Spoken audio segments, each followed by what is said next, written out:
रूस यूक्रेन युद्ध की वजह से नेचुरल गैस का संकट का सामना कर रहे यूरोप के लिए हालात अब और बिगड़ने वाले हैं। क्यों बिगड़ने वाले हैं? क्योंकि रूस की गैस कंपनी गैसप्रॉम ने यूरोप के कई गैस खरीदारों को गैस सप्लाई की गारंटी देने से मना कर दिया। गैसप्रॉम ने असामान्य हालात का हवाला देते हुए गैस सप्लाई को लेकर यह बात कही है। रिपोर्ट्स की माने तो नॉर्ड स्ट्रीम पाइपलाइन के जरिए होने वाली गैस की सप्लाई को लेकर गैसप्रॉम ने यह असमर्थता जताई है। नॉर्ड स्ट्रीम पाइपलाइन पहले ही मरम्मत के लिए 11 से 21 जुलाई तक बंद है। इस खबर के बाद सोमवार को अंतर्राष्ट्रीय बाजार में गैस की कीमतों में जोरदार उछाल आया और कच्चे तेल के भाव फिर एक बार बढ़ने शुरू हो गए। यूरोप में महंगाई और तेजी से बढ़ने की आशंका इसके बाद गहरा गई है और इसी आशंका को ध्यान में रखते हुए यूरोपियन सेंट्रल बैंक 11 साल में पहली बार ब्याज दरें बढ़ाने पर विचार कर सकता है। सर, रूस ने अपना सबसे मजबूत हथियार चल दिया। मुझे अच्छे से याद है जिस दिन हम पहली बार मनी सेंट्रल में रूस यूक्रेन युद्ध को डिस्कस कर रहे थे, जब शुरुआत हुई थी युद्ध की, तब आपने कहा था कि गैस वो चीज़ है जो यूरोप की जहां सांसें अटकती हैं। क्या वहां नस दबा दी है? हाँ शुभम, ये बात पूरी दुनिया जानती है और यहाँ तक कि ब्रिटेन के प्रधानमंत्री बोरिस जॉनसन, जो भूतपूर्व प्रधानमंत्री हैं, अब इस्तीफा दे चुके हैं, नए प्रधानमंत्री की तलाश ब्रिटेन में चल रही है। उन्होंने ये बात कही भी थी कि रूस की गैस यूरोपियन लोगों के रक्त में घुल गई है, डिप कर रही है, वो उनके रक्त में पहुंच गई है। और अंततः सारी युद्ध के बाद, सारी पेशबंदी, सारी खेमेबंदी, सारी हथियारों की चर्चा के बाद पुतिन ने अपना सबसे मजबूत हथियार, जिसको एनर्जी वेपन कहते हैं, वो उन्होंने चल दिया। नॉर्ड स्ट्रीम 1 पाइपलाइन से सप्लाई बंद करने की एक तरह से घोषणा हो गई। कहा यह गया कि परिस्थितियां फोर्स मेजोर हैं। फोर्स मेजोर का मतलब ऐसी परिस्थितियां जो कंपनी या सप्लाई करने वाली कंपनी के हाथ में नहीं है। गैसप्रॉम मोनोपोली सप्लायर है और उसने ये फैसला करके सूचना दे दी सारे बायर्स को कि ये गैस की सप्लाई अब नहीं हो सकती।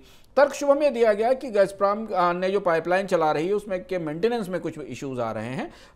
कनाडा से एक टरबाइन की आपूर्ति का इशू था, लेकिन कनाडा का कहना है कि उसने वो टरबाइन भेज दी है, लेकिन उसके बाद भी गैसप्रॉम ने फाइनली ये संकेत दिया है कि वो गैस की आपूर्ति नहीं कर पाएगी। और इसके बाद एक किस्म से यूरोप में आर्थिक त्राहि त्राहि जैसी स्थिति है।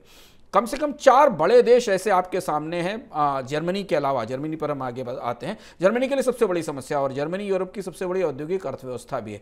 जर्मनी के अलावा फ्रांस, ऑस्ट्रिया, डेनमार्क, स्विट्जरलैंड और चेक रिपब्लिक, इतनी अर्थव्यवस्थाएं तत्काल गैस में इस कमी से या गैस की आपूर्ति बंद होने से प्रभावित होंगी। जर्मनी को वैसे भी पहले से ही अपनी ज़रूरत के मुकाबले करीब 50 से 60% गैस कम मिल रही थी, 40% के आसपास आपूर्ति हो रही थी। जर्मनी को नवंबर से पहले तक विंटर की तैयारी के लिए अपने स्टोरेजेस के लेवल को 90% तक पहुंचाना है। और अब जबकि रूस ने एक तरह से स्पष्ट कर दिया है कि वो गैस सप्लाई नहीं कर पाएगा, इस वजह से पूरे यूरोप में गैस को लेकर जबरदस्त अफरा तफरी मची हुई है। राशनिंग की संभावना दिख रही है। महंगाई में तो बढ़ोतरी यूरोप में पहले से ही बहुत ज़्यादा है। और एक और महत्वपूर्ण बात यह है कि जब से हमने ये देखा शुभम, कि जब से यूरोपियन देशों ने और नाटो ने ऑयल कैपिंग की बात शुरू की, ऑयल प्राइस कैपिंग की बात शुरू की कि रूस से आने वाले तेल की कीमत तय की जाए, उसके बाद से रूस की एनर्जी स्ट्रेटजी बहुत एग्रेसिव हो गई, बहुत आक्रामक हो गई। इसकी शुरुआत इटली को गैस की आपूर्ति बंद होने से हुई थी, फिर नॉर्ड स्ट्रीम को धीमे धीमे रेगुलेट किया गया और ये इसका बड़ा असर दुनिया में एलएनजी मार्केट पर दिखेगा। और हमें सोच रहे थे कि मंदी के कारण गैस की कीमतें थोड़ा रिट्रीट होंगी, पेट्रोल डीजल की कीमतों में कमी आएगी, कच्चा तेल थोड़ा सस्ता होगा, वो सब पूरा पहिया दूसरी दिशा में घूमता हुआ दिखाई दे रहा है। सर, अब मान लीजिए कि रूस ने गैस देनी बंद कर दी, तो गैस फिर कहां से आएगी, कहां से नई आपूर्ति ये सुनिश्चित की जाएगी? 2-3 जगहों से बातचीत चल रही है। और सबसे महत्वपूर्ण बात हमारे लिए समझना ये जरूरी है शुभम कि पाइपलाइन गैस की आपूर्ति में रूस से बड़ा कोई प्लेयर नहीं है दुनिया में। दुनिया में सबसे ज्यादा पाइपलाइन गैस रूस आपूर्ति करता है और रूस के भीतरी जो हिंटरलैंड के गैस और तेल क्षेत्र हैं, वहां से कई बड़ी पाइपलाइन है यूक्रेन के जरिए, समुद्री रास्तों के जरिए यूरोप में जाती हैं। अब जबकि सबसे बड़ी नॉर्ड स्ट्रीम 1 पाइपलाइन 2 तो अभी शुरू भी नहीं हो पाई, वो तो इस प्रतिबंध में फंस गई। नॉर्ड स्ट्रीम पाइपलाइन, जिसको धमनी माना जाता था, सबसे बड़ी पाइपलाइन है, उसकी जब आपूर्ति गैस की बंद हो रही है, तो अब यूरोप के पास एक ही बड़ी पाइपलाइन आपूर्ति की संभावना दिखाई देती है। वो पाइपलाइन एड्रियाटिक पाइपलाइन है, जो अज़रबैजान से आती है और अज़रबैजान से वो टर्की होते हुए इटली तक जाती है। यूरोपियन यूनियन के एक डेलीगेशन ने अभी हाल में ही अजरबैजान जाकर इस पाइपलाइन की आपूर्ति में गैस आपूर्ति बढ़ाने के लिए समझौता किया है।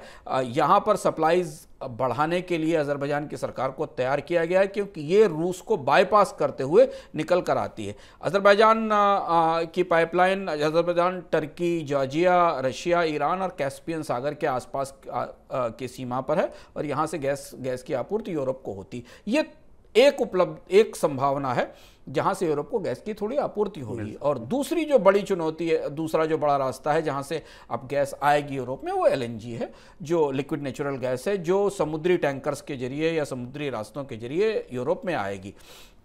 और इसलिए एक महत्वपूर्ण बात हमने देखी कि जब से पिछले 3-4 दिनों में शुभम पूरी दुनिया में जो लॉन्ग टर्म एलएनजी कॉन्ट्रैक्ट्स का मार्केट था, जो लॉन्ग टर्म एलएनजी सप्लाई का मार्केट था, उसमें बड़ी तेजी आई है। मतलब कई सारे दुनिया के देश गैस सप्लायर से लंबे समय की आपूर्ति के समझौते कर रहे हैं। तो अब एक किस्म की फायर फाइटिंग शुरू हो गई है यूरोप में। यूरोप के देश मान रहे हैं कि रूस अब गैस की आपूर्ति धीमे धीमे बंद कर देगा या पूरी तरह बंद कर देगा, और इसके लिए उन्हें तैयार होना पड़ेगा। और यूरोप की अर्थव्यवस्था महामारी के बाद, मंदी के बाद इससे जूझने के लिए पूरी तरह से तैयार नहीं थी।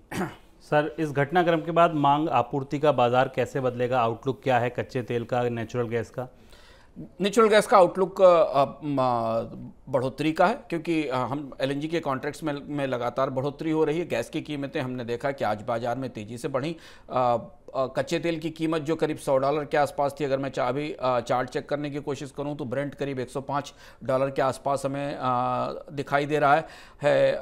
नेचुरल गैस की प्राइस भी करीब 1% के आसपास बढ़ी हुई दिखाई दे रही है। ये दोनों महत्वपूर्ण ईंधन अभी इस समय फिलहाल इस शॉर्टेज के बाद वापस तेजी की तरफ बढ़ते दिखाई दे रहे हैं, और जिसका असर हमें यूरोप में इन्फ्लेशन पर पहले दिखाई पड़ेगा और बाकी दुनिया की महंगाई पर भी नजर आएगा।